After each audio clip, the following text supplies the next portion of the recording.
Thank you. Consider of any changes, additions, or removals to the agenda? I just have one, and I'd like to make it 12B. Usually don't add things that require action, but this, I think, is necessary, and it's not going to be debatable, really. It's just for approval for the application of loan forgiveness on the flood recovery loan with Mascoma Bank. Alicia, I can send you the language, and it's in the amount of $88,849.31. So if we can just make that, I need it. Obviously, we're going to do it, but I need a consensus and a motion from the board to put in the minutes for the application. Okay. Moving on, approve minutes of previous meeting, October 21st. Do I have a motion? So moved. Do I have a second? Second. Open for discussion. Being no discussion, all those in favor signify by saying aye. Aye. Guys opposed? Ayes have it. Comments from citizens? None. Department head reports, October 24. Have those in front of you. You should, I just passed out the transfer station as well. Is there any discussion on any of the department head reports?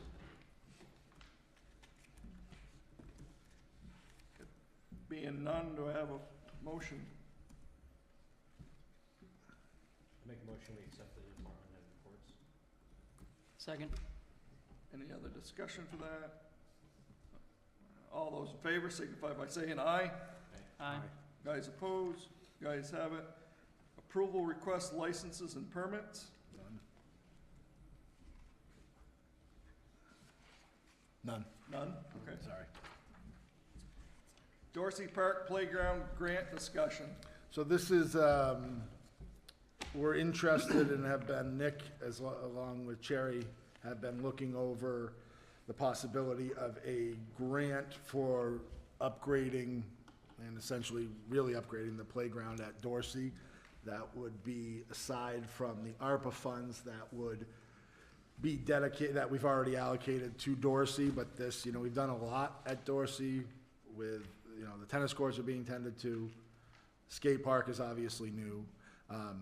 This would be another step, and we're fortunate to have Cherry in the grants administration position here in town.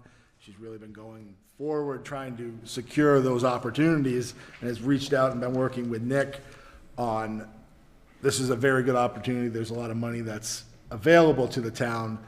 Obviously, there is a match involved. I've asked Nick to be here, and Cherry's here as well, and they can speak a little bit on what the grant would look like, what the opportunity is, and answer any questions from the board. So I'd invite Nick to come up and speak.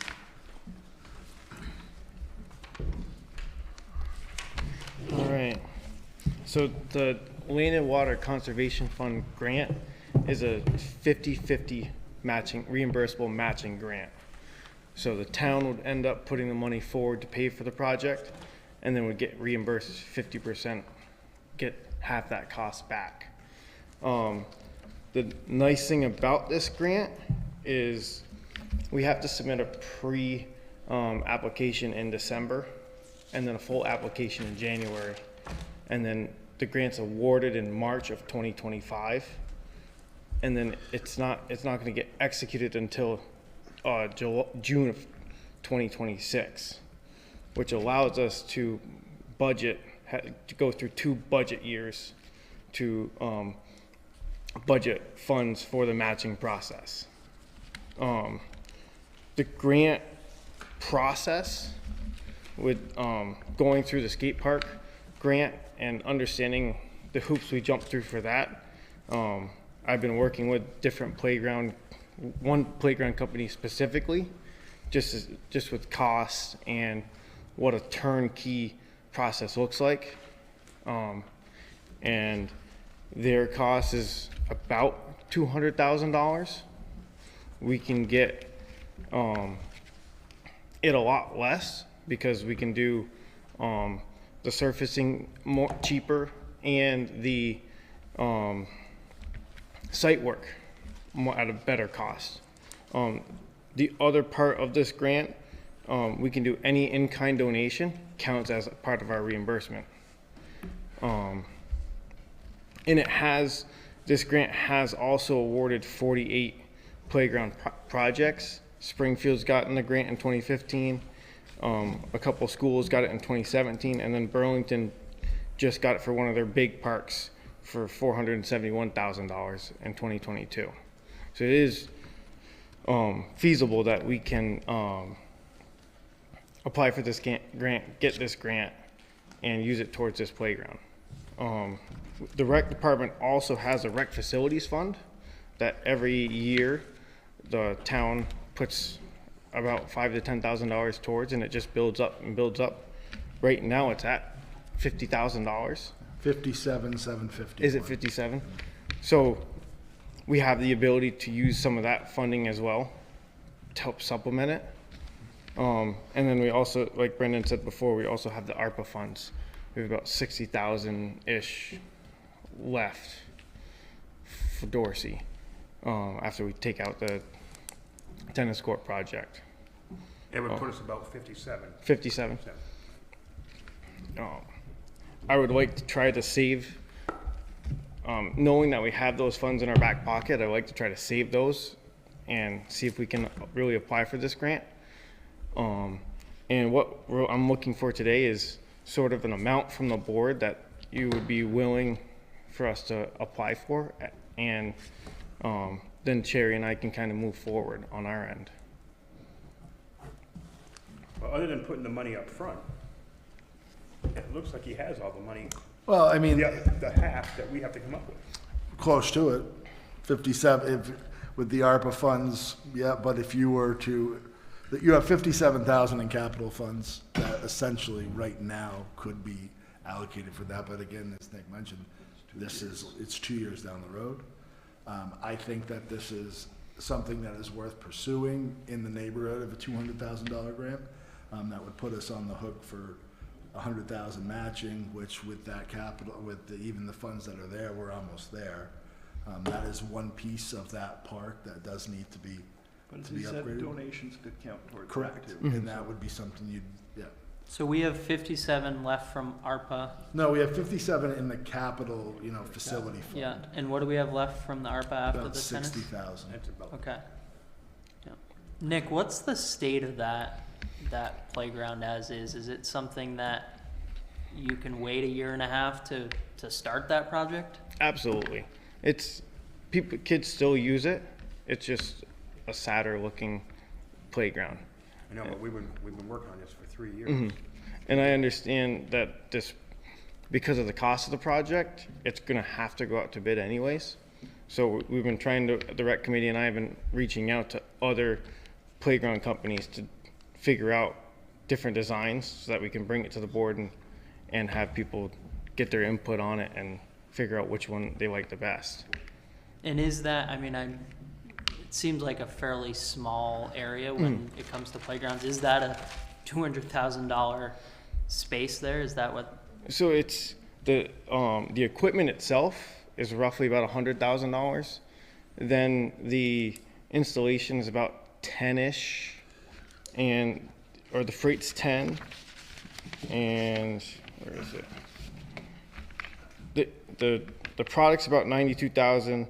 The installation's 41,000, and the freight's about 85. The project. 8,500? 8,500. Oh. So the project, this playground project itself, we've never really have had a firm budget to work with. Once we get a firm budget, then all the companies, this is our budget we work with. This is what, and we'll definitely try to stay under that number. But going forward, we just needed a total turnkey price of how do we fill out the grant, and here's all the numbers that we have, and that's what we're kind of working off of. Okay, what's the feeling of the board? Well, I definitely feel that we should move forward with this, but I also want you to come up with a plan B. Mhm. What if we don't get the grant? Then we can add on another 2 years on top of the 3 years that we've done really nothing. Right. Is there, it seems pretty open-ended, is there, Are there any other projects that would kind of fit this bill that would make sense? Hey, we're gonna, do a little larger project somewhere else or something like that? So I think this is the biggest project that we've been really trying to move forward with, that it would impact a lot of people. We've been also looking at a press box at Dorsey for storage, and it kind of helped making events work a little bit better. It helped me, but it doesn't really help the community. So the playground's really that last project at Dorsey that now we've already invested $235,000 for the skate park. We just invested $33,000 for the tennis court. So we've hit those two age groups. The soccer and softball field is in great condition. And now that last aspect is just that playground that's there. And then that park is pretty much in great shape. And then after we tackle that park, then we look to move somewhere else. But this is kind of the last step. And I talked with Cherry today to see if this grant could be used just at one project, or could we spread it out over just Dorsey Park as a whole. And we're trying to get feedback on it. Yeah, because that would be interesting to me. Hey, it's a $400,000 project. We've already put this money into the tennis courts, and I'm sure that might be a tough swing, but yeah. Bruce? I see it says in here that, recreational spaces have to be open in perpetuity. So who knows what happens in that area with flooding and, 40 years down the road. I think the board needs to want to think about, that's going to have to be there all the time. The way that grant reads, the information that was in the agenda. So, something to think about, always going to have to be there with that money.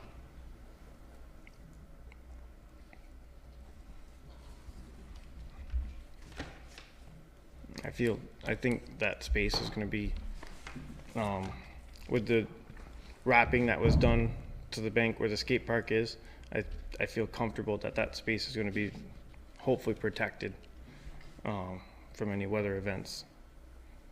Yeah, I'd be interested to see what does that. I mean, obviously there's, quite a lengthy process, but what would that look like where 5 years down the road, it's no longer a park? Is that money that needs to get sent back, or? Sherry and I can certainly look into it and double check. I hate to not go forward on the possibility of maybe we may have floods. We really need that. We need that playground. That playground is in sad condition right now. Justin? Thanks, everybody. Nice to join you. Nick, thanks for the presentation. Mr. McNamara, question for you. That $57,000 is from the general fund? No, the rec capital fund. So we Specifically a rep capital. Correct. Thank you. What do we put into that annually? In the last 2 or 3 years, it's varied. I think just looking at the annual budget, I think 3 years ago there was 25 put into it. I believe that may have been because it could have been for some of the match for the skate park, and then the last 2 years it was 10,000. Nick, does that hinder you in the next 3-4 years of depleting that? I don't think so. And for the rec department right now, and capital-wise and facility-wise, even in the last, with the help of the flood, God forbid, we made some pretty big strides. The skate park, is there. The tennis court was part of the ARPA funds. We put in the construction is ongoing for the secondary field up at Pullinan Field, which may seem small, but to the operational side of things is huge. So we've really made some ground in terms of, I'm never one that is going to deplete or look to deplete a capital fund. But to be honest with you, I've always said too, when I looked at Ludlow, even before I came here as town manager, I said, there are a lot of recreational spaces in Ludlow. And I said, you have 10 or 12 good spaces, but it's not terrible to have 6 or 7 really good ones, because sometimes it almost becomes too big. I mean, in my grand scheme of things, the next one is West Hill, but I think we want to get some of these things, like the playground, check that box before we move on. So to kind of answer that, I don't see, I've sat and thought about it, that there's a project where, like, God, if we take that money, and we might not even have to, but if we were to use that money to go towards it, we're gonna handcuff ourselves. I don't see that from a rec standpoint. Do we have any limitations with the ARPA funds? I think it needs to be appropriated by the end of this calendar year, By the but end of December. does it need to be, do we need anything addition to say, hey, we're gonna put this towards this project or anything It like needs that? to be appropriated, and we have to have it basically in writing as to what we have to commit towards going. When does that have to be spent by? 2026, the end of 2026. So, I mean, my recommendation for this would be to, ask Nick and Cherry to move forward with the grant application. Again, it's a pre-application. If something were to go awry, we can always not accept the grant, even if we're awarded it. That's always an option. But I think the work that's going into this is ultimately going to be a benefit if we get it. It seems like it's something that we can move forward. And I've had a couple of people saying, I guess I realize it too, when some of us, you don't think about the playgrounds until you have little guys running around, and then you're like, God, where's a good playground? Where can we go? And that's here where there's soccer games and things going on, to be able to say, hey, they're over there, and it will be entertained rather than just for 5 or 10 minutes. That's something that will help us as well. And really, we're not spending any additional money. No. Money's there. So. No, it's all there. Oh, go ahead. Last question for you, Mr. Mealy. Wait a minute, Are Justin. you going to, Wait a minute, Justin. Is there just a portion of this that's gonna be handicap accessible? Everything has to be ADA compliant now, yeah. So everything has to be. Okay, go ahead, Justin. Nick, on budget season, are you going to ask for any increase here to maximize the grant? Yeah, my hope is that that the board's able to put a little bit of money into work a little bit of money into the budget to help for that reimbursement for this grant. That way we don't have to try to deplete the whole capital fund or use all the ARPA funds. That money's there, which is awesome, but like we don't want to completely deplete it. But if there's able to be some wiggle room to add some money into the budget for this project, that would be great.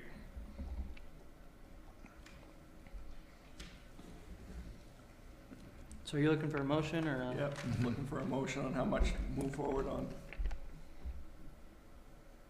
What's our? Well, they're looking at 2. Yeah. I'd say So 200. I I'm would, asking for 2. Yeah. So I'll make a motion to move forward with a grant application for $200,000 for the Dorsey Park playground I'll second. project. okay. Any other discussion? Being no discussion, all those in favor signify by saying aye. Aye. Guys Aye. opposed? Guys have it. Thank you, guys. Discuss possible approval of holiday party. Just looking for a consensus for approval from the board to us to solicit bids for the annual holiday party. Last year, we had it at DJ's, very well attended. I think last year, the budget that was authorized was $5,000, and obviously, we put it out to bid. So if that's acceptable, we'd like to do the same thing. Last year was a very good event and very, very well attended, so that's a plus. Feeling on the board? We have a motion? Do you feel 5,000 is, or does that have to go up because of? I think that's acceptable. Yeah. I make a motion that we approve to go out for $5,000 for the holiday party. Second? Any discussion?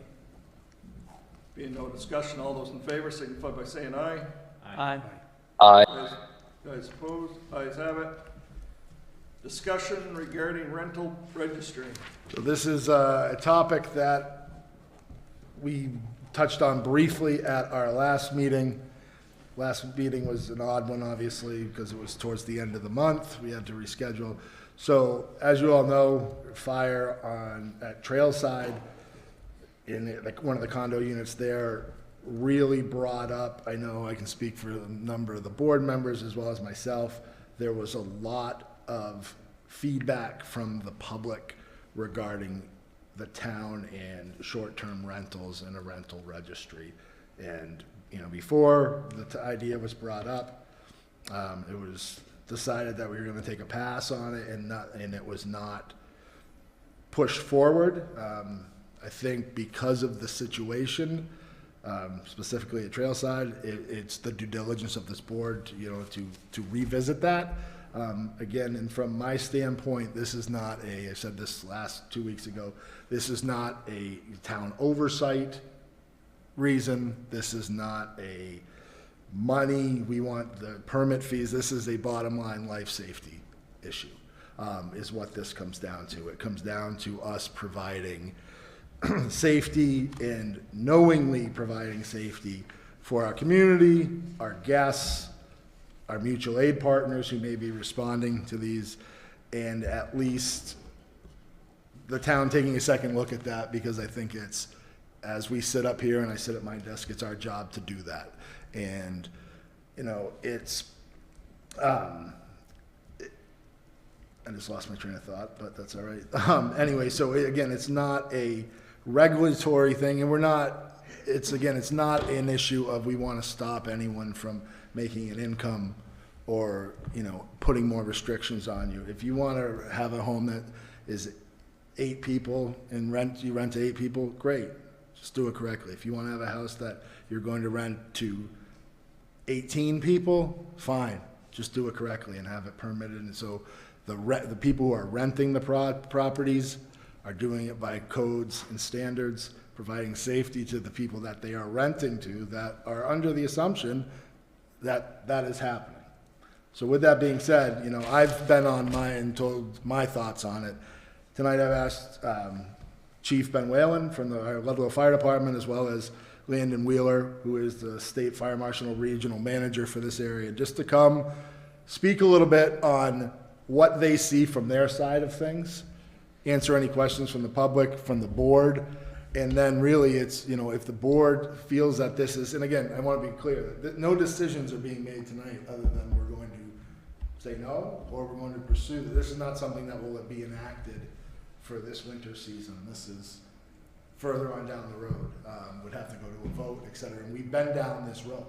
But, you know, I've been asked enough, and I know the board has as well, where said, you got to bring this back up. We got to revisit this. We got to revisit this. So, you know, my job ultimately is to hear the public and respond to their concerns. So that's kind of what I'm trying to do. So at this point, Landon or Ben? Yeah.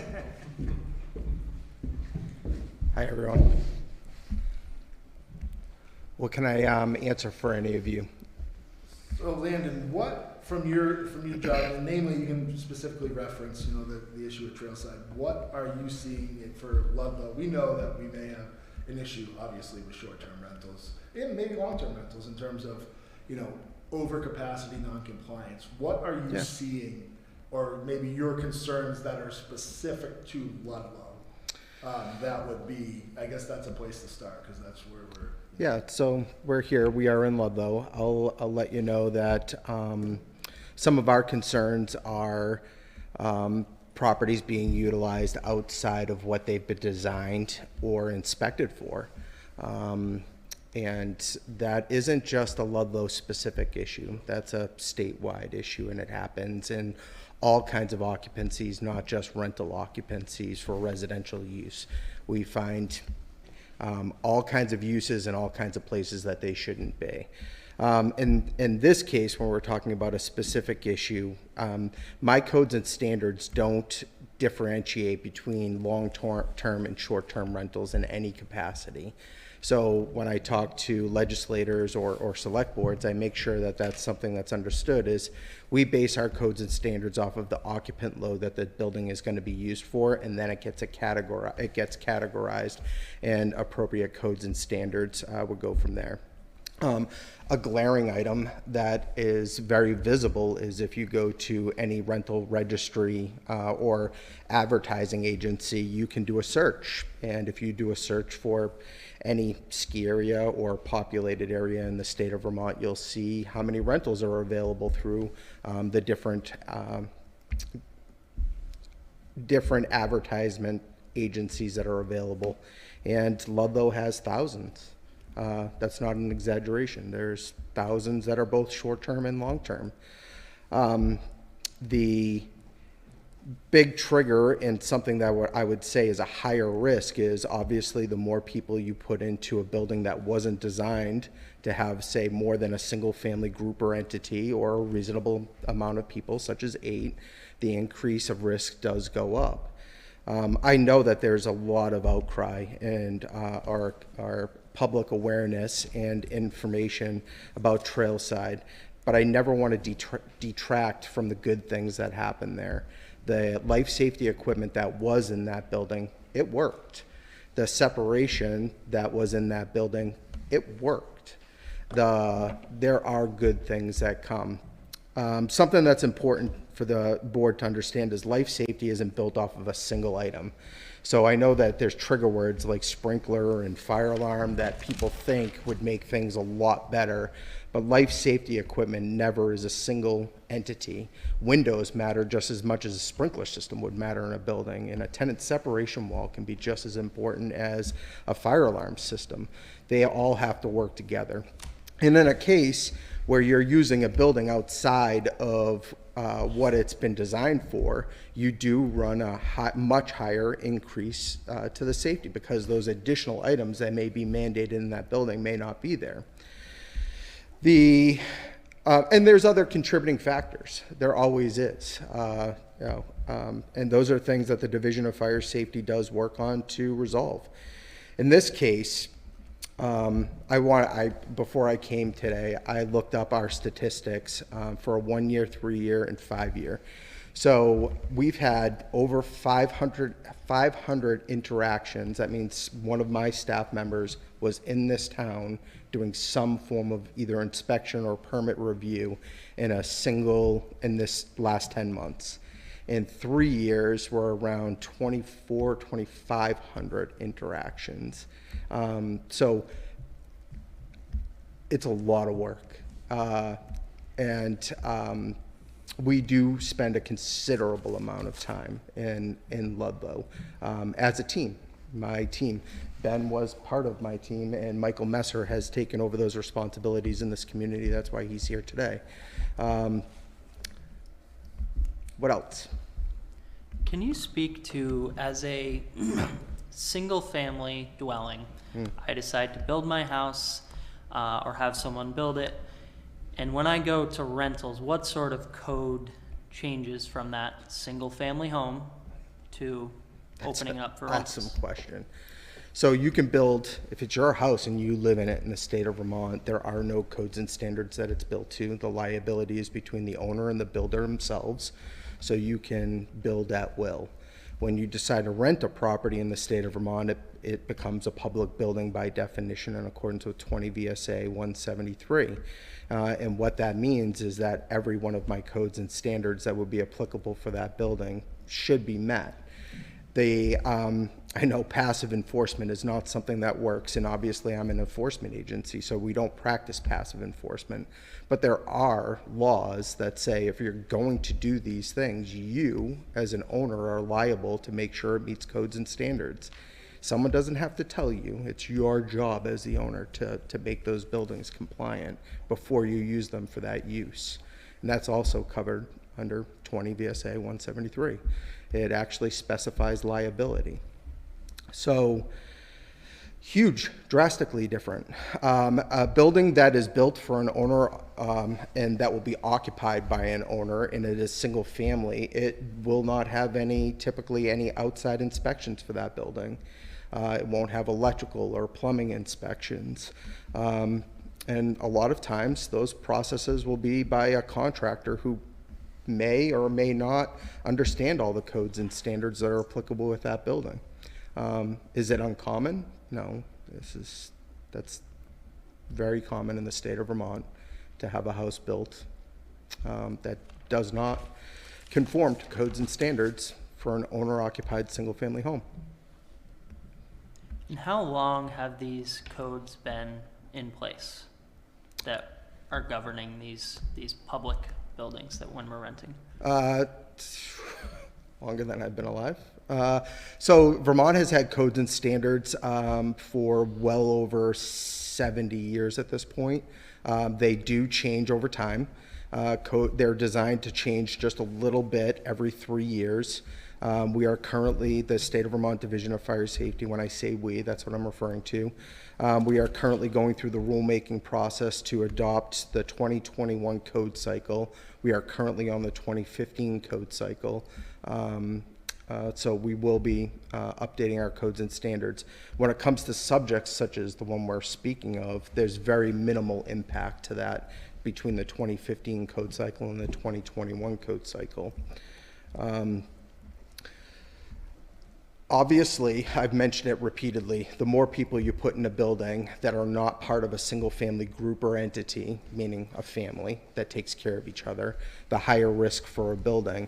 It's always been the Division of Fire Safety's goal, and one of our objectives, part of our mission statement, is to make sure that we are inspecting buildings that are the highest risk and where people sleep. Because unfortunately in the state of Vermont, that's where our fatalities are in residential occupancies.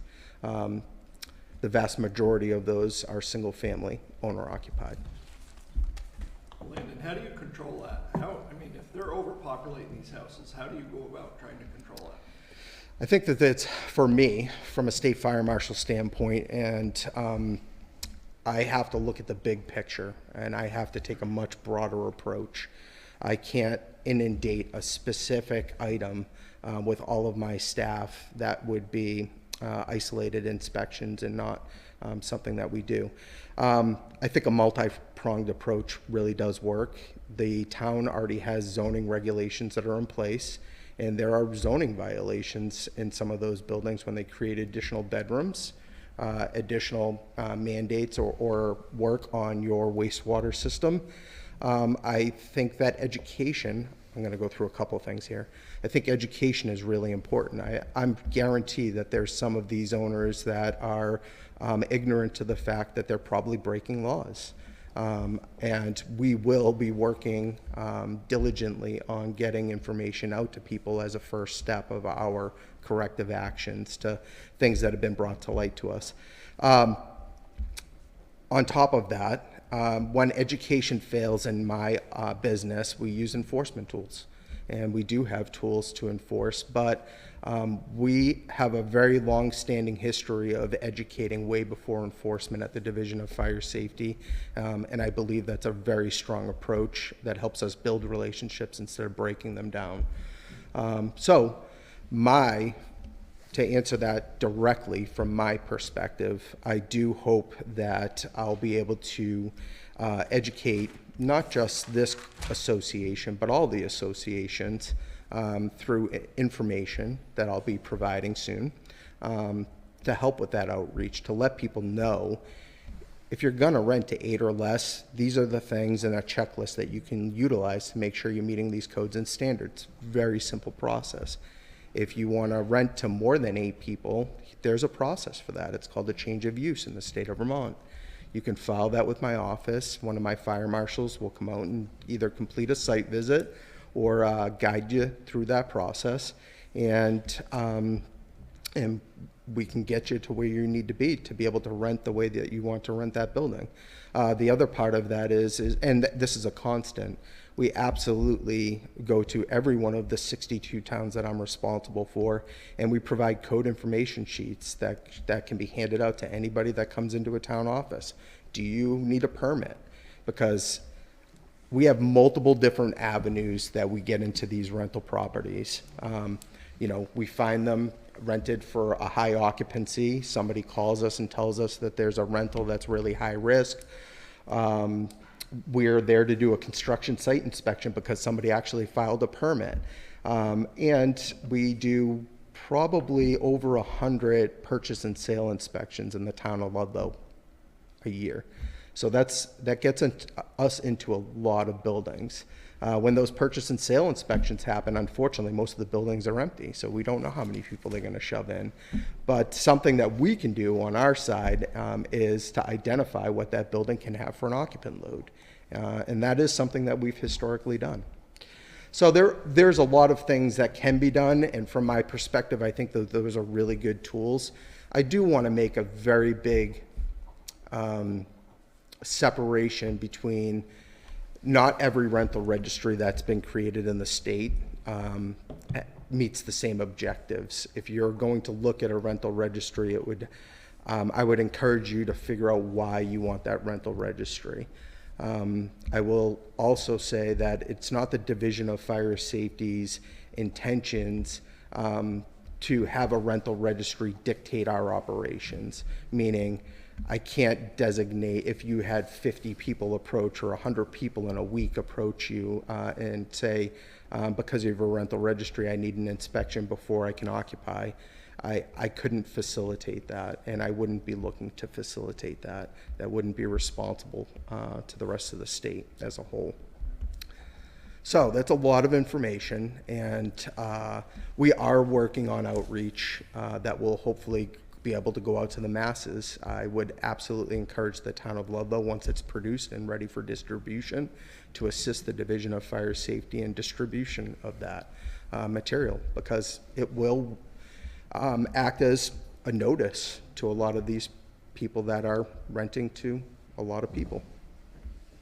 Another concern I have though, is say homeowner from Mass or Connecticut rents their house, they're renting this offline, it's registered for 8 people, those people pile in 30 people.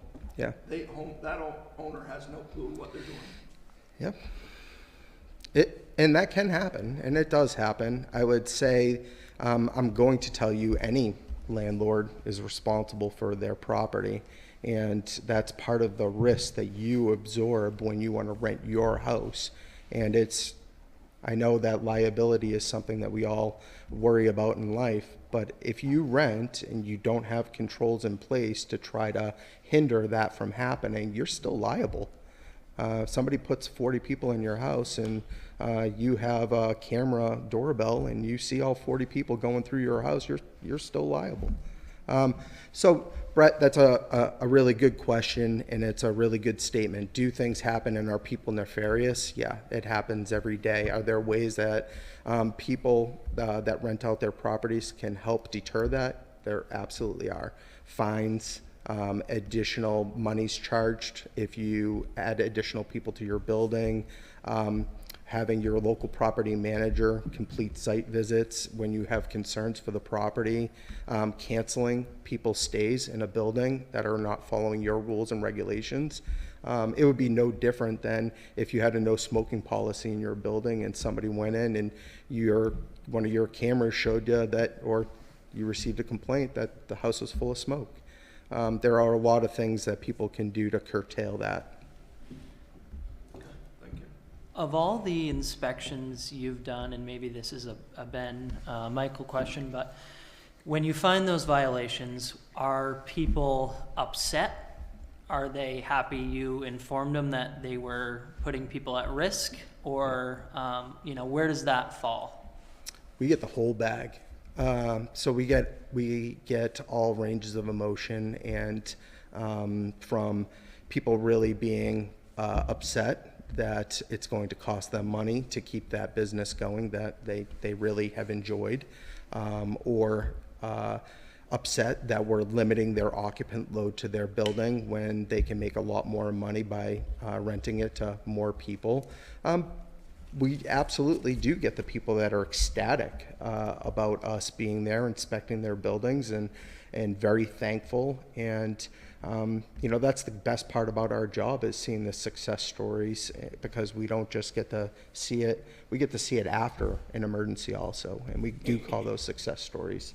But we see the whole gamut of emotions, and really a lot of a lot of people's individual emotions and reactions in regards to the way we have to do our jobs and our codes and standards are based on what their goals are.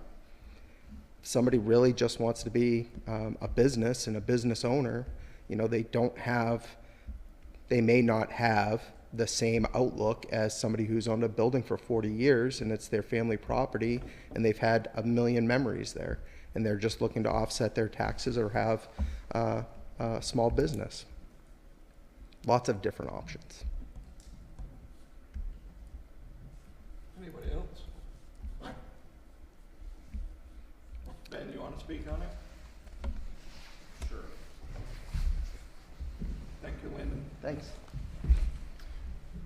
Good evening, Ben Whalen, Fire Chief. I think for me, coming into this situation, my viewpoint is life safety, right? And so as you think about the amount of people coming into Ludlow, how do we give them that life safety and make this that safe community that we need to be? So to build on what Landon said, making sure if the town does go with the registry that you understand what the purpose of that registry is moving forward. I think that's a key component to that. Certainly anywhere in Ludlow, you go into a place and you find sleeping arrangements for 8 versus 12, 16, 24 or more, right? Different levels of risk. But when you start going into windowless bedrooms and you start seeing closets that are filled full of beds, right? And then think about the concept of there's kids sleeping in these places. For me as a fire marshal, doing those inspections were the most rewarding of being able to get correction out of those and work with those folks to make those a safe place for people to come visit. So as we look at the town of Ludlow and you think about the fact of what the actual population of full-time residents is versus our daytime population versus our weekend population, and then a holiday week where we're looking at 40,000 people, somewhere in that ballpark, my job is fire safety and providing that life safety. So I think we're moving in the right direction. I'm glad we're having these conversations. And as a fire chief, I am incredibly thankful for the relationship we have with Division of Fire Safety. Michael Messer's good about inviting me to inspections so I can put eyes on those places and kind of work through those problems with him. So their office has been nothing but great, and I think we'll move forward in a good direction. I'm happy to answer any questions that are for me. Anybody got any questions? I guess for me, safety is a huge concern. I'm coming off of going to the Vermont Short-Term Rental Conference. Safety was a big thing. The Trailside Fire was front and center during that topic, and really what the main point came down to is, are we welcoming visitors, residents to the community to ski, to enjoy our restaurants, our recreation activities, and are we doing our utmost to make sure that they are safe? And based on what we've seen, what we've talked about, it seems like there are definitely places that are unsafe. And do you think, what would you like to see in a registry? Is that something that we're requiring fire and safety inspections for everything? Is it something that, people will write us and say, hey, we did our checklist, we're good to go? What would be the best solution for you to feel comfortable at saying, hey, we as a community, me as the fire chief, are doing our best to ensure that the people sleeping in Ludlow remain safe? So there's the checklist that's on the Division of Fire Safety website. And I will say in the past, since the Trailside Fire, the phone at the firehouse has been ringing quite a bit with folks asking about the process for working through being a rental. And then talking with Landon, and this is not a message that has changed, that concept, if you are 8 or less, here's the checklist. Work through those processes and make sure that you're good. If you're looking to do 9 or more, then you need to have that change of use inspection done and work through that process. And again, part of the Division of Fire Safety is working through the intent of the code and not necessarily the code to its point. So working with folks to come up with compliance that works for that specific space. You know, as a previous select board member in Chester that went through the rental registry process, there's different people with different ideas. And so the idea of, are we looking for increasing housing, or are we looking for making a safe place? As I look for it, whether it's a long-term rental, short-term rental, it's about making sure it's a safe place. So the concept of, sure, you need to register with the town saying, hey, I'm Ben Whalen, this is my address, and I have sleeping accommodations for X. And if it's 8 or less, I have done this form, and I meet those requirements. But then there's also the checks and balances part of that, because everyone in the world can say, I'm sleeping to 8 or less, right? And then what happens the next day when they get back onto whatever rental agency they're using and they increase that number, or they say they're sleeping to 8, but they have 12 beds, right? So those things don't jive. So a way of finding that checks and balances to make sure that folks are being forthcoming and being honest, I think, is, we would expect a world where everyone is honest about those things. But if you get online, you'll see that's not necessarily the case. So finding a way of finding that happy medium of, I do think having the self-assessment form for the 8 or less and then 9 or more, and it does sound like that's something Division of Fire Safety is in support of. But again, how do we ensure that's occurring? And is it something that we're inspecting?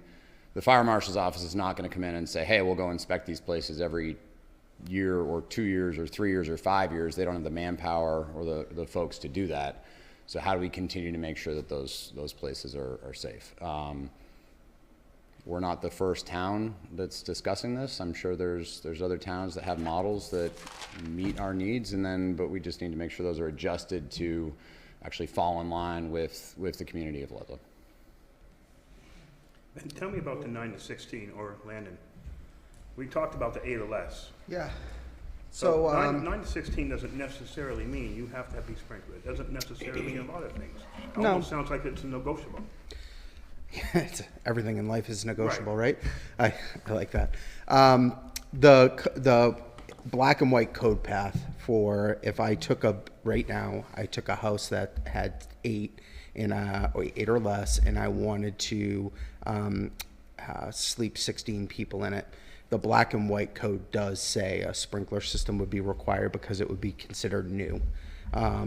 Is that always the case in the end result? No, there's variables that are in play here. Not a sprinkler system isn't suitable for every location. A sprinkler system isn't suitable for every house. There are other variables that are in play when we start to have that discussion. The 2015 Vermont Fire and Building Safety Code stipulated that process. It said if you're going to change the use after 2015 from single family 8 or less to rooming and lodging, then you had to comply with the new rooming and lodging standards. So theoretically, there's a whole lot of new rooming and lodging facilities that are currently in the town of Ludlow. Again, I'm going to reemphasize, there are a lot of variables that come into play here. Number of stories in a building, the type of occupancy that it is, the level below grade and how it's utilized. Like the chief had mentioned, it is not uncommon for us to complete an inspection and find 8 bedrooms or 8 beds in bunks in a dwelling unit in the town of Ludlow, which would absolutely not meet any of our codes and standards and would absolutely be a great candidate for correction with a sprinkler system, because that's the only way that you're allowed to do that with our codes and standards. But there's variables. We have a variance process.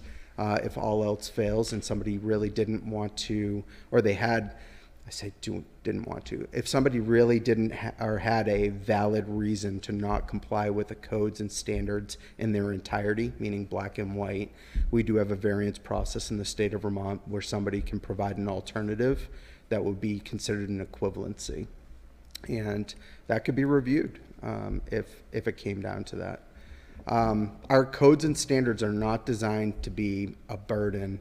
They are, they have changed very little throughout time. Believe it or not, our most significant changes are smoke and carbon monoxide detectors because it's one of the easiest and cheapest ways to keep people safe in the state of Vermont. That answer? It does. It just seems that most of our problem is the 9 to 16 here. Believe it or not, if I look quite often. If you go to an agency online right now and you ask the search engine to go over 16 people in, I think you'd be really surprised. But I don't want you to just do that in Ludlow. I look at other communities because it's very similar. Business is good when you see sprawl, right? So this isn't just a Ludlow issue. This is Ludlow and all of your surrounding towns are in the same situation. We will very regularly get involved in incidental projects in all of your surrounding communities. 9 to 16 is considered rooming and lodging. It's its own chapter of the code. It's not very difficult to meet. It's not designed to be overly burdensome, but it does have requirements that have to be met if you're going to have that many people in your building. The reason I mentioned the higher numbers is because there are a lot that sleep well over 16 people in this community. As they're identified, they're our highest priority at the Division of Fire Safety, and because of the amount of people. And once they're identified, we make every effort to inspect them. And I want to say we've inspected quite a few of them. Most of them are sprinkled buildings at this time. What authority do you have to go inside? I mean, you have to have owner permission, don't you? As soon as a building is rented in the state of Vermont, I have jurisdiction. So if a building, and this does come up in Ludlow also, we end up explaining this to a lot of people. If a building is rented for a day, it is a public building in the state of Vermont. It's way different than the tax requirements, like you're allowed to rent for X amount of days before you meet certain thresholds for taxes. In the state of Vermont, the Division of Fire Safety has jurisdiction over every building that's rented for a day. And if that's what the intentions for that building would be. I think we focus a lot on those higher occupancy. Wait a minute. Justin, go ahead. Go ahead, Justin. Thanks. I'm getting a little bit of reverb, so I'll be quick. Mr. Wheeler, thank you for your presentation. Mr. Whalen, thank you. We did form a rental registry committee last year, explored every possibility. The chief at that time, Mr. Kalenda, sat on that board. If we were to go forward with this rental registry discussion, we'd be forming another commission to study this. Would that be something that Mr. Whalen would be interested in being a part of? Yes. Yes, yeah.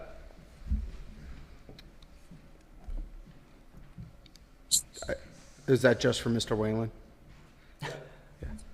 I didn't want to waste your time with it, Mr. Wheeler, but if you have time, we'd love to have you too. I'm here. Nothing is ever going to be a waste of my time if I have it. I am moving to, I'm the deputy director for the Division of Fire Safety as of December 1st. Somebody will be replacing me in the Springfield regional office.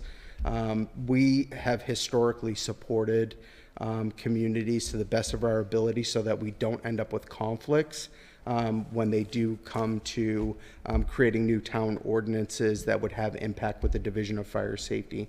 So big picture, yep, we would support you if we could, and we have that ability with the emphasis that we're not looking to create conflict between a local code or ordinance and state statute. So one question for you is, you talk a lot about manpower drain and that's obviously a huge surge. Is that something that you can coordinate to where, like,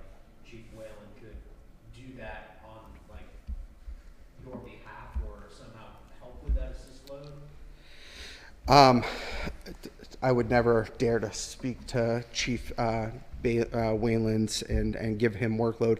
I will say this, in the state of Vermont, we have 11 municipal agreements right now. A municipal agreement is agreement between the state of Vermont Division of Fire Safety and a local community to complete one of the tasks that we complete on a daily basis.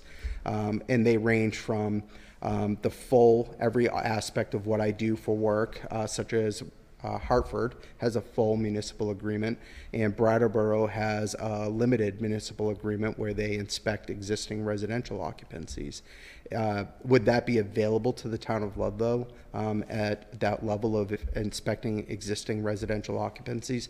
It would, but I would let, if that was going to be part of another committee group or meeting, I would let you know what those thresholds would be, because we have to ensure that there is an adequate amount of staffing and training available to complete those tasks if we're going to put that in somebody else's hands.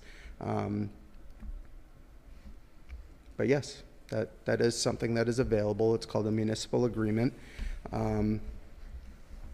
And we currently have 11. Yeah. Yeah, I think we talk a lot about this 19 plus or 9+ occupancy. I've been on a lot of inspections, most of them for 8. Mm-hmm. There's always something there. Do you think that self checklist is adequate, or could, are there, I think dryer vents and, we have egress window, but the bed's right in front of it. Yeah. Those kind of things that, people think they're in a good spot, but maybe not be as good as they think? I think it serves a purpose. You can't capture 100% of everything with anything, right? Do I think that it captures and it captures the intent of why it was designed? I do. Do I think that it captures a good, reasonable amount of life safety items to cut down on risks within a building? I do. Do I think that some people probably just pencil whip it? I know that has happened. I'm going to tell you, our complaint process is pretty good at the Division of Fire Safety. If we receive a complaint, say from a tenant or anyone anonymously, we respond to that within 72 hours. That means it's scheduled, and we typically will have somebody there within 72 hours.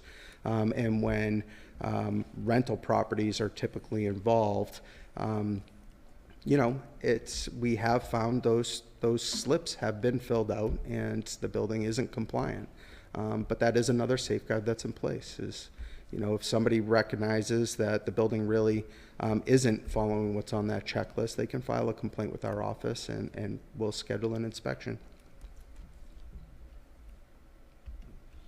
It's a lot of work.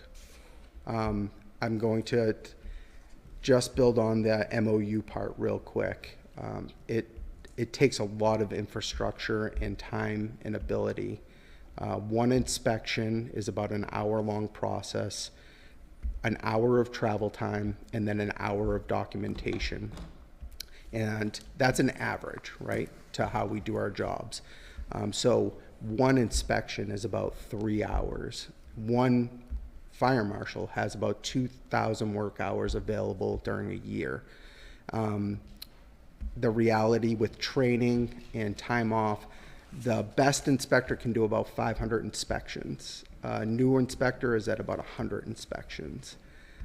So it's a considerable amount of work, and it takes about 5 years to be really comfortable doing what you're responsible for overall.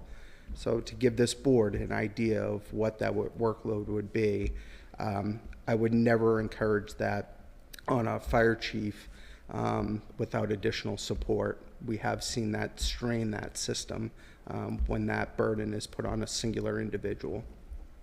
So if we wanted to hire someone today and say, hey, we want you to be, train you to be a fire marshal to inspect our properties in Ludlow, that's a 5-year process. I would estimate, tell me if I'm wrong, 3 to 5 years, unless you find somebody that's already qualified. Some of the schooling isn't always the easiest to get. We support that. I want to let everybody know, if you had people that you wanted to be trained as state fire marshals through an MOU process, we do, as part of that agreement, that municipal agreement, there are training expectations where you're integrated with the state of Vermont and you participate in our training, our documentation, our database that we utilize, and our continuing ed. But that also opens up doors for certification trainings that are available. It is a process. You can't be comfortable with it overnight, and you can't just throw somebody into it. You will not be successful. Anybody else got anything? Landon, there's no easier, I mean, you have to have eyes on it. I mean, if you had documentation that your sprinkler system was just certified, and then you have documentation that your smokes and carbons have all been checked for that year. And then a walkthrough virtually, where if no one just show 8 beds in one of his rentals, that you couldn't work with that. You have to be, one of your guys has to be there and look at it yourself. So there's a liability aspect to that. That's So- that's what it is, liability. So I'm just saying, it sounds like you don't have time to do a lot of this. And there's no easy way of doing it, or other way of doing it. Yeah, I think that doing it all in one big gulp, you're 100% correct. I don't think every state fire marshal in the state of Vermont for a year could do that in the town of Ludlow. That's not the way any code enforcement's ever been designed to be utilized. You could take all 27 Division of Fire Safety fire marshals and bring them to the town of Ludlow for a year, and you wouldn't accomplish that goal. It would take that much of a workload. If you said my objective is to do this over X amount of years, yeah, that's absolutely more feasible. But just back to your original statement, the 20 VSA it has liability protections, and also the adoption of our codes and standards. If you try to do that process outside of that, utilizing those codes and standards that allow me to enforce those rules and regulations wouldn't be there. Along with my ability to have the right to do the inspection. Those are all covered under those that statute. Yeah. Anybody else? I know that's into the weeds, and absolutely, if this does move forward in some capacity and there's questions, we absolutely have the ability to come back and provide information to whoever would like it. Thank you. One question we've talked about before is we're at the point where we know that we have a lot of illegally rented properties, whether that be occupancy or whatever. What sort of liability do you think the town has that we're aware of this kind of stuff? Obviously with Trailside, we're able to see a few of those units. I would hold short on commenting on liability for a town and guide you to talk to legal counsel. I will say owners that know have a ton of liability. Property managers that know have liability. In my industry, there's a statement that we all end up in court if there's something bad happens and someone gets hurt. We absolutely do our best to identify all of those risks and get there before somebody gets hurt. There is a huge difference between a building that is just being utilized outside of the code and one that is grossly negligent. Obviously, we try to focus on the worst and then work towards the best. My last statement is this: again, we have 62 towns and we are a self-funded state agency, meaning that I don't receive any funding from the general fund. We're funded through our permit fees which are very reasonably priced. Staffing and increases in staffing are something that has always been a challenge. But since I've been with the Division of Fire Safety, the Division of Fire Safety staffing has doubled, to put things in perspective. So in 18 years, we've actually had almost 100% increase in our staffing and ability to inspect. So when most of these condos were built, there was only one inspector for an entire 2 counties. So almost a quarter of that portion of the state. Things have drastically changed. We have a ton of enforcement ability. If education fails, it will be the division's responsibility to use enforcement tools. And I hate to utilize enforcement tools, but they are a form of education, right? So I use the coffee shop explanation very often. If the Division of Fire Safety goes to a building that is not permitted to sleep 27 people, and we find 27 people, and we issue citations or other items that are available per statute, that has an educational purpose. We don't do it for a non-educational reason. And a lot of owners may comply from that, or realize they shouldn't have 30 people inside of that house.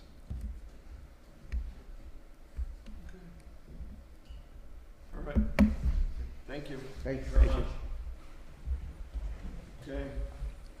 So I think we'll just, we have another meeting on, joint meeting with the planning commission and the trustees on the 19th.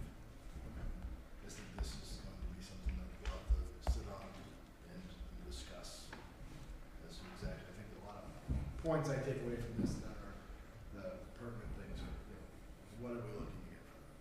Right. And it seems that it's in the life safety aspect, so. Dover is in the process or has finished their rental registry. It identifies fire and safety requirements. It has a trash aspect for bears, and that's it. Cut and dry. I think that's a really good model and something that would fit here. Dover, and I can share that with you. Landon. I've reviewed all of the short-term rental ordinances that have come to fruition so far. And I just want to, the statement of make sure it fits what your objectives are for the town of Ludlow is a really, really important consideration. I will tell you that copying and pasting somebody else's ordinance because that seems like a quick way out is not, it does not always meet the objectives that you're trying to reach. Working backwards from what your objectives are to what ordinances have worked for those objectives is a positive thing that I have seen with that ordinance process. That's it. Okay, moving on to budget discussion. So this is, it is budget season. I'd like the board in the next 2 weeks will consider starting our budget meetings. I think, do we usually do those Mondays and Wednesdays? Is that what we did? Usually doesn't take that long. Usually a couple Mondays a month. Okay, well, As that's. long as you're doing your job. Well, this is very true. Okay then, makes my job easier. So I will put out some, to the board, some proposed dates for budget meetings, which are usually held downstairs. We encourage the public to come. One of the first things, and I just put this on here because Chief Whalen was going to be here tonight. So 2 years ago, when I began to talk with, at that time, Chief Belinda about the replacement of one of our fire trucks. Obviously, that season crept into a flood, and was that discussion was pushed down the road another year or so because the timing was just not correct. So, asked Chief Whalen to come here, and he has outlined very higher level of what the process for purchasing a new truck. We have at least 2 trucks that could potentially need to be replaced. What that would look like. Again, we're not looking for a decision tonight, but this is the first step in the public budget discussion anyway. So this is, again, votes, etc., whether that's a bond, loan, but I'll leave that to Chief to give a little overview briefly. Hello again. All right, so wanted to chat with folks and start the conversation about our engine 3, tower 1, and the utility truck. So one of the things I tried to come in and start with was a capital plan for our vehicles, and to start actually planning and budgeting those throughout the long-term future. And I think the plan I have has it out through somewhere around 2060. And I will certainly not be the fire chief at that point. So, so the concept of fire engines, pickups, trailers, those type items, with the idea of getting 20 years out of those vehicles. The current OSHA rules that are coming down, sounds like they're going to be recommending 15 years for those things. That's not something I'm in favor of supporting at this point. I think 20 years is a good time frame for those. And then vehicles like our tower truck and the tanker, trying to get 25 years out of those vehicles. So as we think about those process of, all right, so it's 20 years for a fire engine, 25 years for the tower truck as examples. Lead times on those vehicles is somewhere between, for the engine right now, I believe they're telling us 36 to 42 months for a turnaround time from the day we order it. The tower truck would be 44 plus months on those vehicles. So they are years. If we ordered it today, we are 3+ years from seeing those vehicles actually show up in town. So right now, engine 3 is a 2004. It's 20 years old. Maintenance costs on that vehicle are continuing to increase, as folks I think have seen with that line item of the budget being over budget, pretty by big dollar amounts for the past, probably as far as I can see in past budgets. The other issue with that truck is we're continuing to have pump issues with it. We're continuing to do maintenance to make sure those things are operationally ready to provide fire protection. But at the same time, to send folks into a burning building and hoping that the pump will continue working is not really the business I'm looking to be in. Those costs are going to continue to go up. And again, those of us driving around in 20-year-old vehicles in Vermont, how reliable are those going to continue to be, and how much do you continue to do there? One thing before I keep going is I do want to say as you look at engine 3, which is 20 years old, and you look at the tower, which this year is 30 years old, the members of the fire department really have done a really incredible job of maintaining those, and they don't look their age, at least from the outside. So the tower is 30 years old this year. Again, maintenance costs, I think this year alone we're somewhere around 30,000 into maintaining that vehicle. And with that vehicle, the chassis itself, that company that made that chassis is no longer in business, and parts will become harder to find, and so on.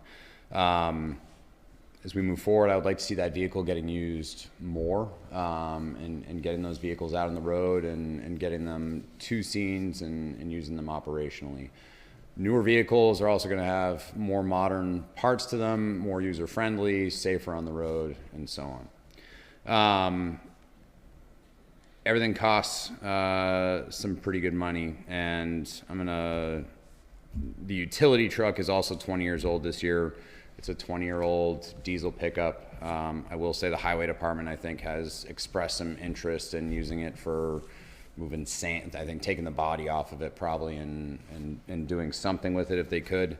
My thought on the utility truck is to try and use some of the equipment capital fund to get that replaced this year. But as we talk about the engine and the tower, I think we need to kind of just start having those conversations about price. I'm going to start on some big numbers here and make my way down and hope it makes more sense here as I go on. So there's several different options that we could look at. We can say as a town, nope, we don't want to buy these things right now. We'll keep moving that down the road. And every year as again, if we ordered it today, it would be 3+ years before we see it. So if we wait 1 more year to order it, it's now 4 more years until we see it. 2 years, 6 years. 5 years. So different options, and of course companies like to sell things, so they throw in incentives for doing some different things. Out of all the options, my recommendation is we try and buy the engine and the tower together. And my recommendation would be try to make that purchase happen either this year or this coming fiscal year. So in general, 5% savings on the total cost by purchasing the 2 vehicles at the same time. And then if we were to pay for the vehicles at the time of purchase, typically you're going to see a 5% payback of simple interest per day. And so with our total numbers, the town of Ludlow, from the company we would buy it from, we'll be looking at $479 to $504 per day that would be paid back in simple interest until the vehicle is delivered. Total payback would be somewhere between $500,000 and $540,000 by paying for the vehicles up front. The other part of that is, instead of waiting 4 to 5 years for the tower and 3 to 4 years on the engine, they're paying you every day that they don't deliver, so they bump up your delivery date to somewhere around 36 months for both vehicles is what you would be looking at, and that 500,000 is based on that number. So that's the general scheme of it. So MSRP on a new fire engine is around $1,457,844. Brett, I don't know if you remember how much engine 3 when you bought that was, but I'm guessing somewhere 400,000. 467. Okay. It was same for that one as it was for the aerial when we got the aerial. Okay. 84.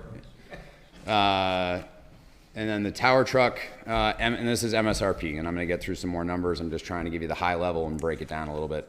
Tower truck MSRP, $2,589,195. Total MSRP price, $4,047,000 is the rough number on that. So there's that number. You then take in that 5% savings by buying both vehicles at the same time. And then that, for the engine, drops us from the 1.4 to roughly 1,283,000. The tower goes from the 2,589,000 to 2,215,000. So a pretty substantial cost savings by buying them together.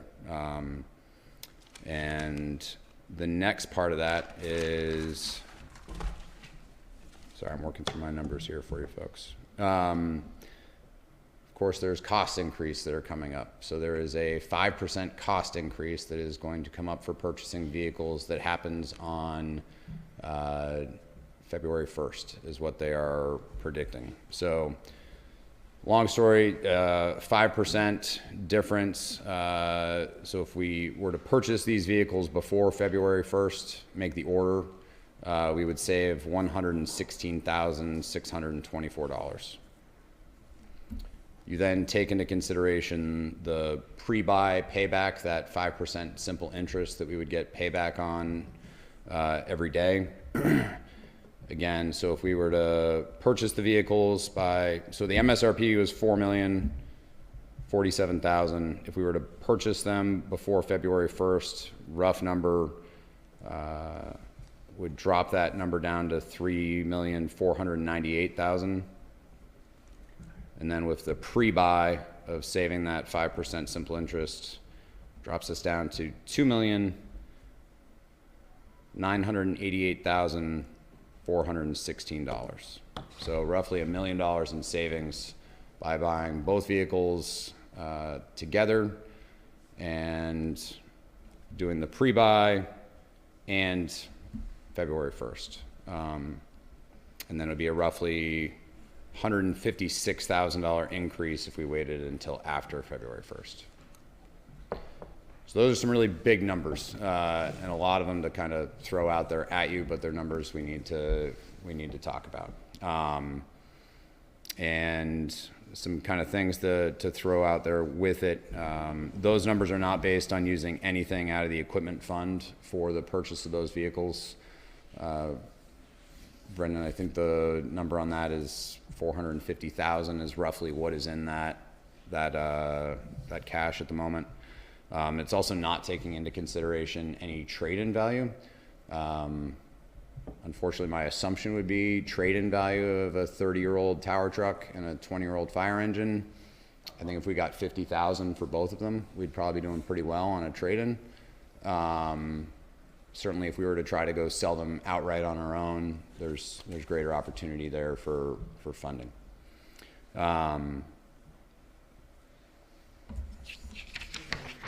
Just a minute, Ben. Justin? Thank you. Mr. Whalen, am I able to get those numbers that you listed there before our budget talks? Can you email those to me? Absolutely. I don't have them in front of me, and I would love to just break it down in my mind on a sheet of paper. Yep, I can get that to Brendan, and if you want to disseminate that down. Thank you. Mr. McNamara, if we were to do this before February, is that even in the realm of possibility? I don't know. That would be a conversation with ULA. How comfortable is the board on moving forward with a purchase that big, that quick? So for me sitting here right now, is it possible? I'm sure. But there'd have to be a little more, groupthink on that as well, and how it would affect, that purchase, what it would do to the budget before we've actually,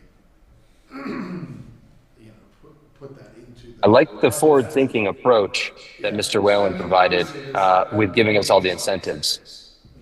116,000, if we do it before February, is something that's kind of hard to. It's not 20, it's not. Yeah, it's hard not to. $1,000. Say we at least look at it. And I missed the incentive for February 1st is 156,000 roughly. Now, I'm not saying that we should, shotgun purchase this. This is a big investment, and the outlook's all the way out until 2060. But we should, explore this more. Obviously, our town needs to have up-to-date fire equipment. So moving forward on this is kind of a no-brainer, in my opinion. I think as the communication and transparency and the being clear with the board and the public moving forward is, I think, the key part to this. And as you think about it, a 20-year-old vehicle is a 20-year-old vehicle, and a 30-year-old vehicle is a 30-year-old vehicle. I don't want to say this has been kicked down the road, because I know it has been brought up as conversation previously. And you did have the flood.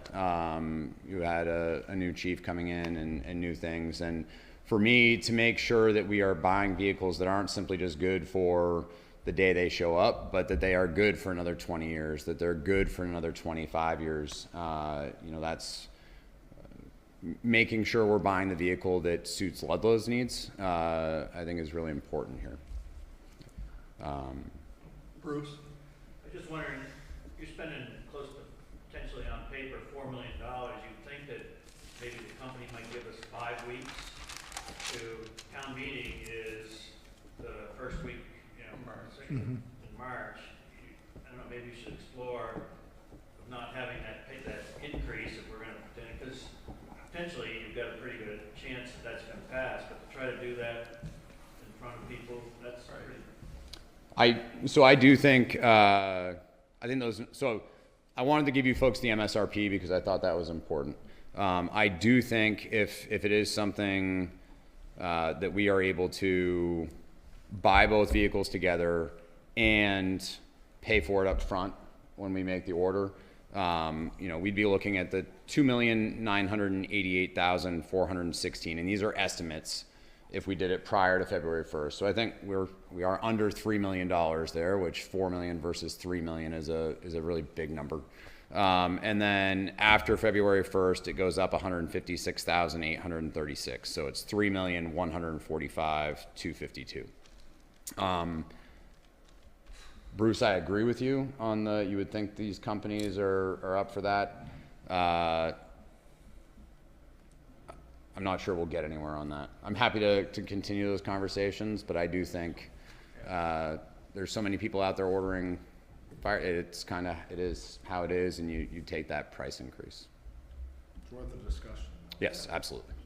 What is that, when you say pay up front, I imagine we bond that. Either bond or depending on, Ben and I can have a discussion as well, that, the bond banks are only open at certain times during the year. So Yep.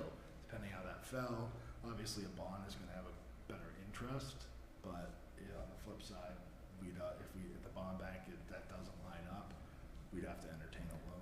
Yeah, I mean, I think with this coming together with the options tax conversation, it could be, I don't know what it takes to say, hey, we're gonna order it on this day, and what are the penalties if, say, hey, we get to town meeting, it doesn't pass? Is there how does that all work? But, understanding if, the options tax and that fund, which is, going towards these capital purchases. Well, I know that, I can't speak to the fire truck, but I know, for example, with the ambulance, the previous one was voted on and agreed to be purchased with the concession that if it didn't pass at town meeting or what have you, kind of as Ben said, there's so many people that are ordering them, they're just gonna take it and sell it to somebody else. Right. So there's no penalty there as to if this didn't go through, they just take them and they go, all right, we're gonna go somewhere else. But it's a little different in this perspective. This is different because it's spec'd. It's to well, Ludlow. not just that, it's bonded. Yeah. We didn't pay, So we I'm not- put the order in on the other one, but we Yeah. weren't committed to it.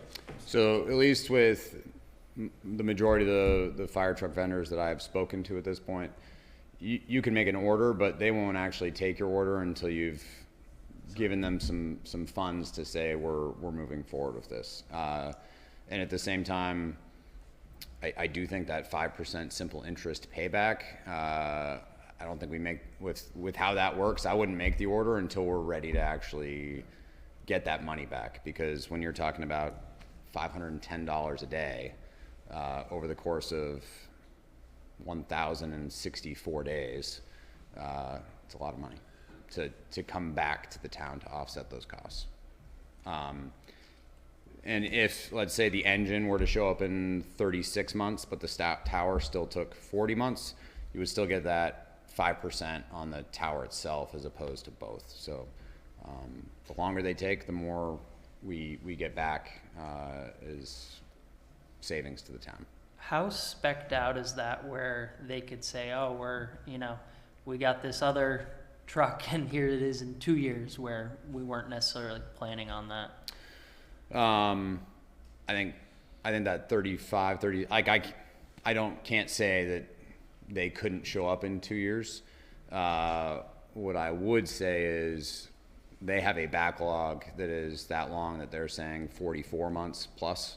I know from purchasing a truck in Chester, you're looking at that. It was 2 years when I ordered an engine in Chester. I think the tanker truck Chester ordered is now at about 2.5 years to 3 years, and it's not as complex of a truck as what these are. So I do think those times are probably pretty accurate.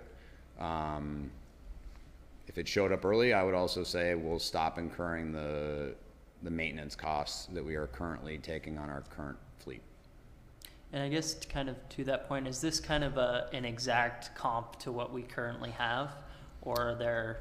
It's the engine itself is pretty comparable, and same pump size, same tank size for the most part. certainly some features to make it safer for operations, both driving it and then using it.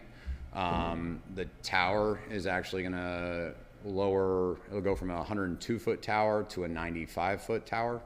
And there's lots of different parts to that.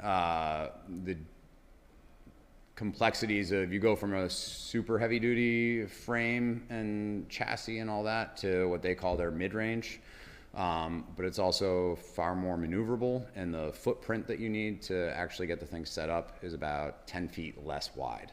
So the ability to pull into some driveways and actually set it up that we can't at the moment would allow us to get it into more places and use it more efficiently. And if we said, hey, Ben, we got $6 million for you, would your specs change drastically? Or is there anything that like you'd really love to see in any of these trucks? I would tell you I don't need $6 million. I was gonna say, please don't send me down that rabbit hole. I am comfortable and happy with the two trucks that we have spec'd out. I worked with the vendor first, came up with a concept for it, had a committee of firefighters that we brought in and worked through those specs, and had some back and forth with the vendor to get those things that they wanted put in there and other things taken out.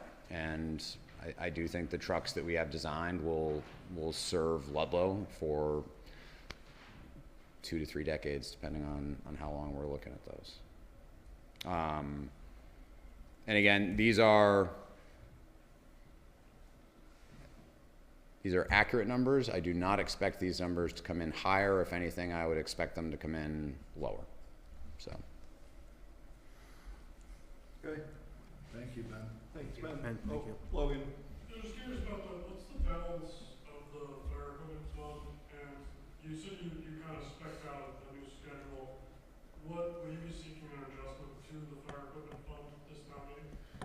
So I think that fire equipment fund is something for us to look more at in the future. The board would have to speak for this, but I think 30,000 is the amount that has been put in that for the past 10 plus years, I'm assuming. And when you think about what is 30,000 getting you, so in 10 years you've got 300,000, and you're trying to replace a $1.2 to $1.4 million fire truck, so that is drastically underfunded.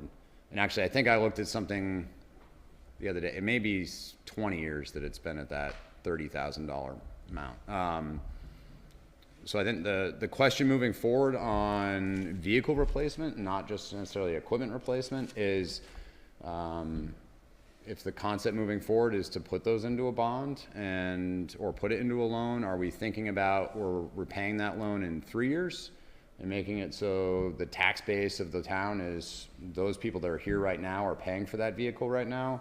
Or if we're saying we're going to keep that vehicle for 20 years, do we extend that loan term so that the people using that truck for the next 20 years are the folks that are paying for that truck?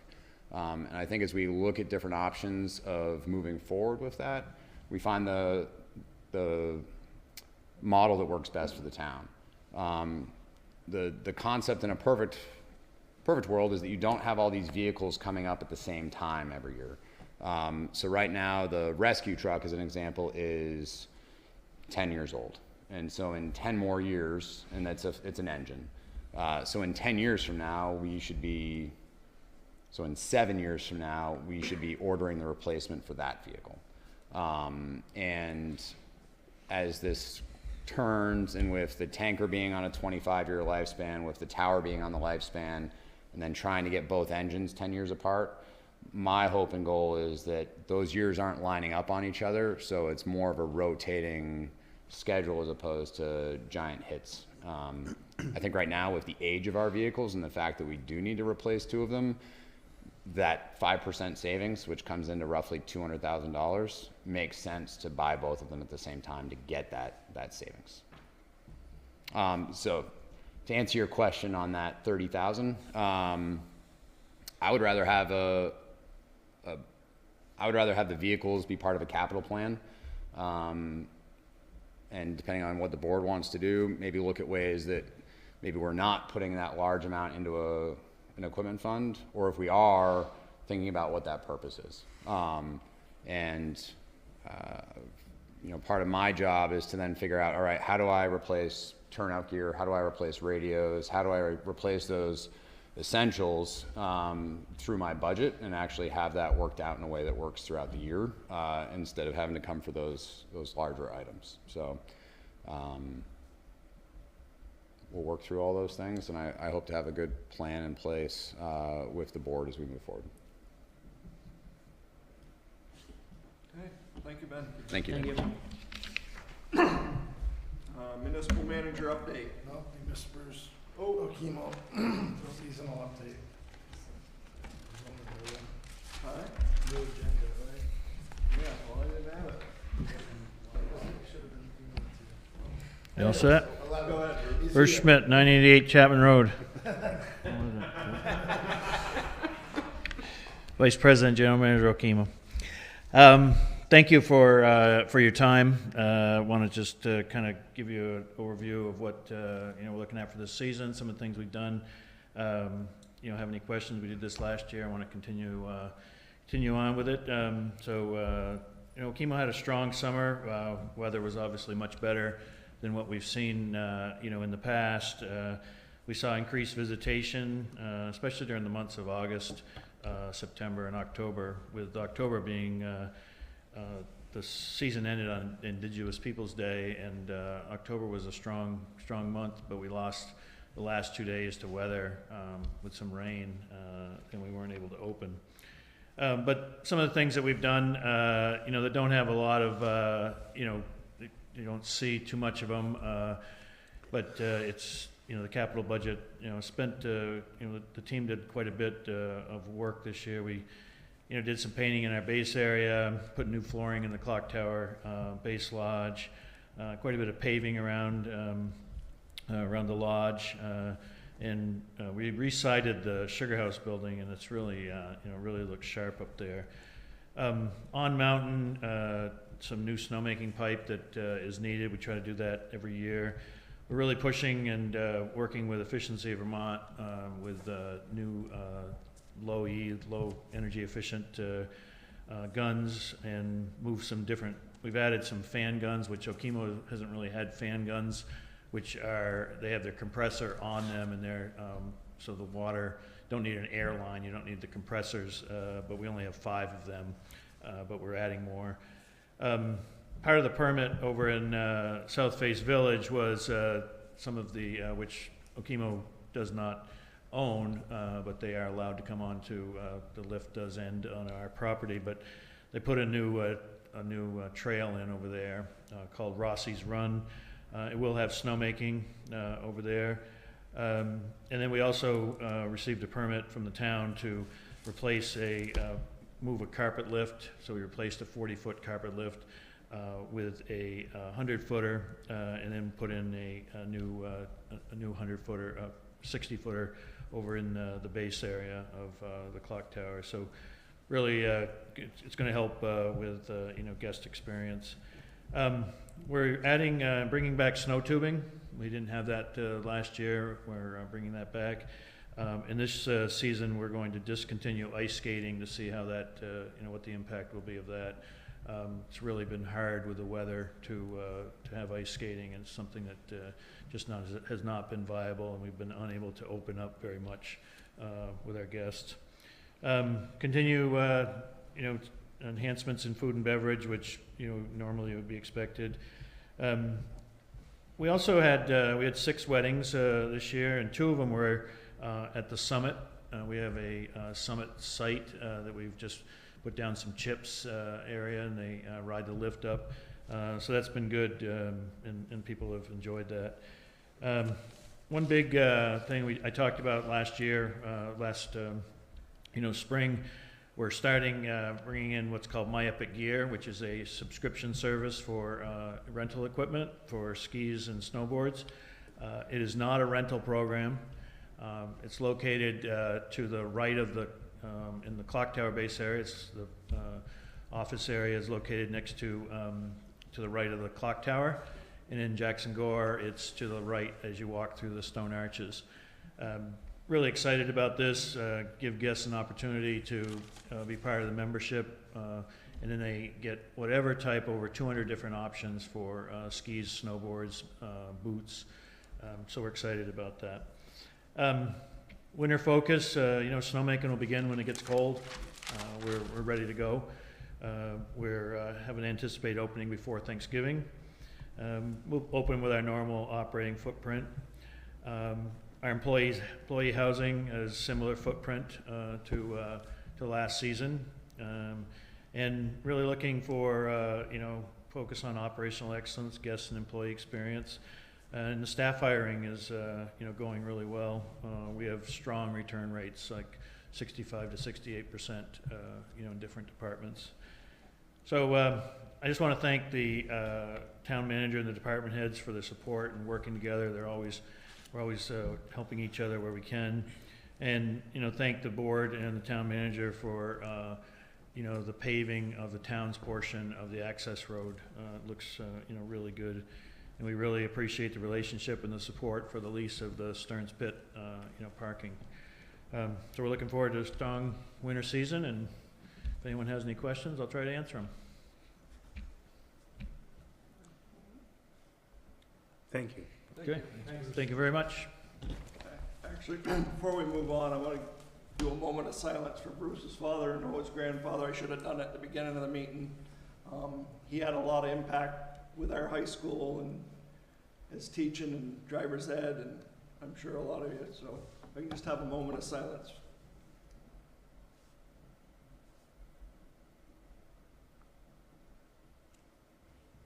Okay, thank you. Thank you, Brett. Municipal manager update. So just a few things I'll touch on that.